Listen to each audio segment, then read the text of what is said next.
এবারে একটু আঙ্গিক পরিবর্তন করে রূপের বৈচিত্র্য এনে নৃত্যের মধ্যে দিয়ে শ্রদ্ধার্ঘ্য নিবেদন করবেন ক্রম পর্যায়ে অশ্মি ডান্স স্কুল এবং অমল দাস ডান্স একাডেমি। এই পর্যায়ে আমরা এগিয়ে যাব। ধন্যবাদ। সঙ্গীতের মধ্যে দিয়ে এই মুহূর্তে শ্রদ্ধার্ঘ্য নিবেদনে দেবস্মিতা মুখোপাধ্যায়।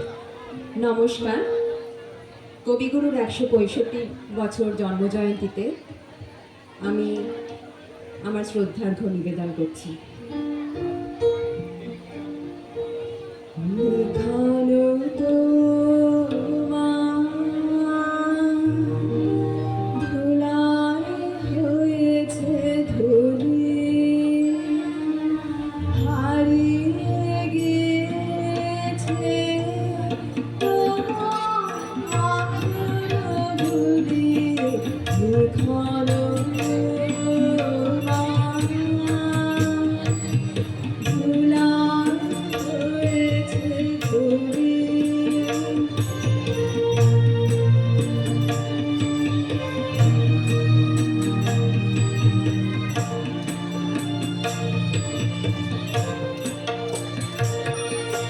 Joy